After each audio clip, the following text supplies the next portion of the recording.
All right, forget whether Donald Trump wants to echo back the party of Ronald Reagan today with his rapid-fire press conference, his seventh in as many weeks, we might point out. Is he more imitating the likes of John F. Kennedy?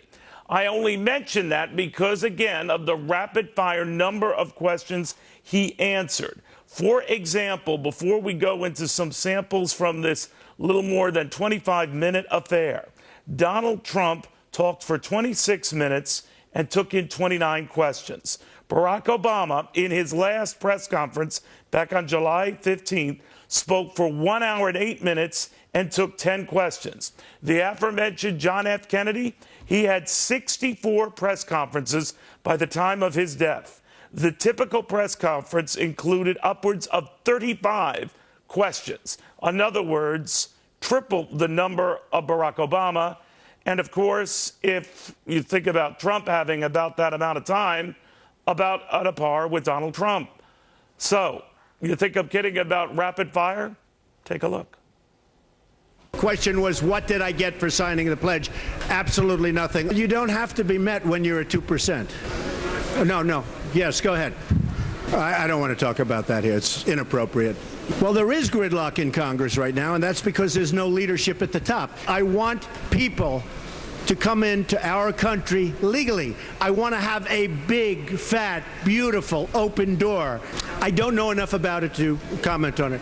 One of the things that I'm most honored about is that so far everybody that's attacked me has gone down the tubes. It's absolutely false. I win at golf. I win at golf. That I can tell you.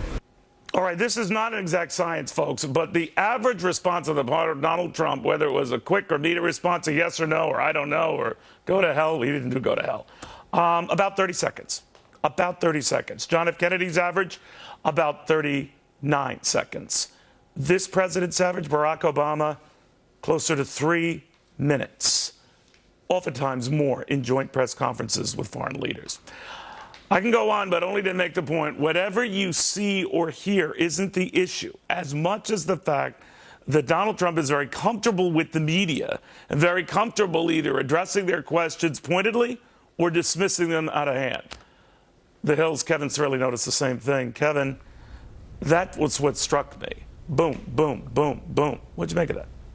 You know, Neil, there really is no bigger contrast to the Democratic presidential frontrunner Hillary Clinton and her lack of taking questions and her lack of interviews than with someone like the Republican frontrunner right now, Donald Trump. And so you're right. I mean, to see just how open he's been with the media in terms of his transparency and taking questions, regardless of whether or not you agree with his answers, there's no question that he's taking a lot of questions, unlike Hillary Clinton. Yeah, and you got to argue, I'm sure there are Kennedy supporters, maybe Kennedy himself would be rolling in his grave if he saw this Trump comparison, but the numbers are really beguiling here. And one of the things that stood out to me, Kevin, is the fact that Kennedy famously, if he didn't know, he said, I don't know, or I can't answer that, or let's move on. Donald Trump would say, I don't know, or I can't answer that, or let's move on. Different times, totally different guys here. The answers might not be what the media wanted to hear, but almost everyone of the media was there seemed to get a chance at asking that question. Very novel, very different. I don't think it's one of the things that's been appreciated about Donald Trump.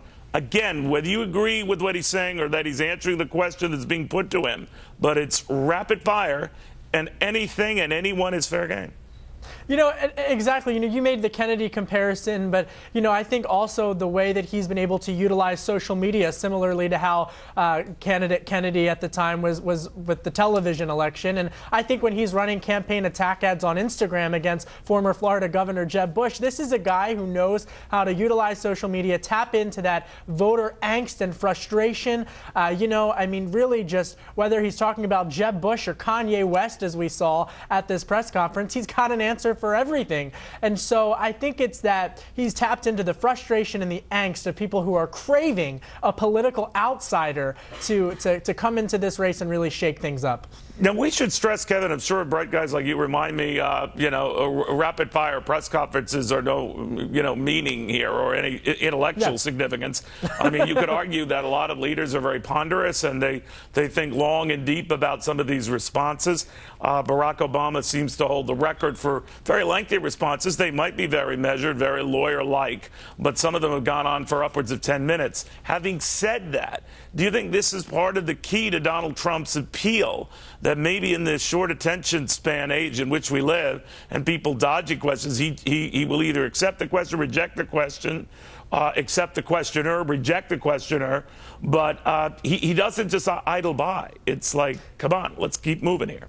You know, when you look, Neil, at the latest Monmouth poll from Iowa, and you have someone like Donald Trump, Ben Carson, and Carly Fiorina as the top candidates leading among Iowa Republicans, there's no question that people are really looking right now. More than half of the Republicans in Iowa are looking at political outsiders, and they're looking for non-career politicians. And I think that Mr. Trump, Dr. Carson, as well as Carly Fiorina have really tapped into that. What remains to be seen is whether or not they can sustain it. We're still somewhat far out from Election Day. All right, we should distinguish between some local state polls like Iowa and this one, the national poll, that seems to show that among the primary contenders, you've got Ben Carson and Donald Trump essentially garnering about half that vote. These are outside-the-box non-politicians, but to Trump's credit, even in the face of blistering criticism, I should say, about the way he handles issues or the way he dismisses people, but I think maybe we touched on at the outset here,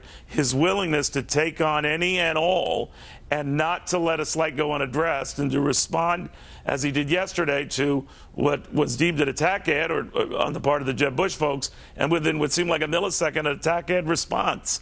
Very different type of candidate.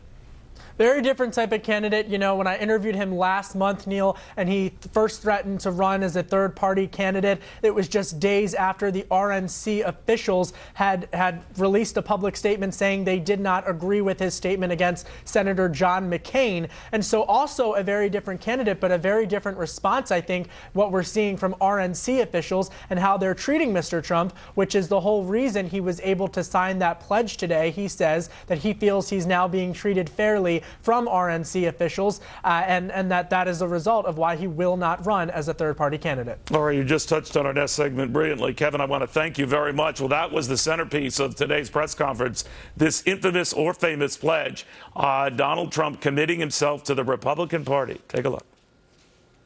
The best way for the Republicans to win is if I win the nomination and go directly against whoever they happen to put up.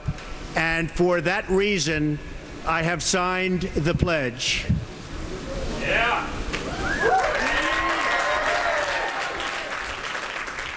Let me bring up to date. I got a pledge here. I want to sign.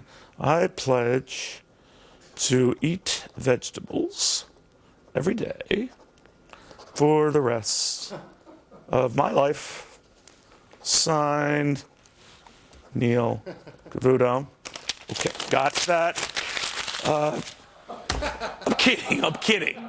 But just to make the point, he made the pledge, so it's deemed a big deal. Well, there are people who think it is a big deal. It's a good thing he did it because it shows he's on board. It's not a legal document. Nevertheless, Lisa Booth loves it, says that by signing the pledge, he's taken out a lot of impediments here. Gina Loudon, who doesn't have to sign any diet pledges, by the way, was saying that this kind of indicated he kind of sold himself out a little bit to the establishment. Do I have the gist of that right, Gina? You do, Neil. I would have advised him not to, although I think we have to remember one key element, and that is this is a master negotiator, and you just don't know what did he get? all What did he get, Gina? Yeah, what did he get? Exactly. I don't think we can know. I think one thing he did get, though, if you think about this from that perspective, is that now the other candidates have to be a little more careful. He was always the non-GOP, the threatening guy that they could just attack with abandon, and now the rest of the candidates have to say back to him, okay, if I'm signing that pledge, that means I'm supporting you if you're the nominee, Donald Trump. Not a bad position. Very good point. But Lisa Booth, I'm like, pledges aren't really worth a whole lot. I mean, I've made such like the one I just did. That isn't too far afield. It's not illegal. It's not a binding document. No one's notarizing it, so you're always free to break it. But I guess this did ease a lot of angst among Republican Party types, beginning with Reince Priebus. So how significant is that? Well, look, and I think any of the Republican candidates would support Donald Trump if he ends up being the nominee, as they should. And I think it's an important thing. I don't know about that. Do you think Rand Paul would? Do you think Rick Perry would? I do think they would support him if he's nominated. No, I absolutely do think that the RNC would support Donald Trump if he ended up being the nominee. That's not what I asked. Those individuals, you think they would? They've been the targets of blistering attacks. I do think they would support him. I absolutely do. Okay. But look, Neil, here's the thing. Regardless if you support the Republican Party, regardless if you're angry at the Republican Party, regardless if you support the RNC or not, the RNC's job is to try to mitigate any sort of third-party attempts that could potentially derail Republicans' chances of taking back the White House. So regardless if you agree with the pledge or not, that is the RNC's goal. Yeah, but he did a 180, Lisa. He did a 180 from the debate last month. And Gina pointed to the fact, maybe cynical businesswoman she is, that something happened, that a deal was made. What? No, but I think what the important thing here is, regardless of what you think of the RNC or not, their job is to try to mitigate a third-party attempt. I agree with you. They got what they wanted out of this. I guess Donald Trump gets out of this. Well, I think he's starting to look a little bit more like an actual candidate. But here's what's important. The most important thing for any Republican should be keeping Hillary Clinton out of the White House. We cannot afford another 4 years of President Obama's big spending, big government policies. I hear you, Lisa. I apologize. But Gina, by that, what bothers you most is that is a very conventional political response. And you don't like that, Yeah, that does right? bother me. I don't like that. I do agree with her that he did sound more presidential candidate-like today. We'll have to see if this resonates with the American people who he hasn't risen up in the polls because of that reason before, Neil. Right. But this is what bothers me. Why isn't Reince Priebus and the GOP more concerned about their candidates pledging allegiance to the GOP platform than they are to the elites in the party? That's the part that I don't think the American people are going to love. But here's the thing, Neil. Donald Trump chose to sign the pledge. Nobody forced him to sign the pledge. This is a choice that he made on his own as a candidate. And look, I agree with Gina in the sense that we're seeing some great anti-establishment environment right now. We're seeing it both on the right with Donald Trump and Ben Carson. We're also seeing it on the left with Bernie Sanders. You know what I'll say? I've covered this guy for decades. But Neil, I think I'm telling you, he's a brilliant businessman, and he doesn't sign something willy-nilly, even though it's a meaningless pledge to me. And I think what he got out of this is a recognition that if he didn't sign this or do something like this, he might get in trouble in states like South Carolina that could strip him off the ballot in the future. And it shows how serious he is, that this isn't just some sort of a lark. He is very seriously running for President of the United States. I would agree with that. I think he's starting to look more like a candidate. He did what a good negotiator does, Neil. He did what a good negotiator does. His back was against the wall because he had to be on the ballots in those states. Fair enough. He owned it. He took control. All right, ladies, I went way over time. I'm going to write another pledge to my producer, Pam Ritter. I will never. We're going to hold you to the vegetables. I will never go over on a segment again. Pam, please forgive me. Okay. I love that. I love making pledges, and I never have to stick to them. I do have to stick to this, though. I've been calling it the Cavuto rally 2 days running. All right, it was a bigger rally earlier, but it's still a rally, isn't it? 2 days back, and we continued advancing, albeit not as strongly as we were. We were up at 200 points for a while, up 23 when all is said and done. NASDAQ had kind of a rocky day, but again, more up arrows than down arrows, more up stocks than down stocks. So what do you want from me? I pledge I will not make fun of you. See what you can really do this all day.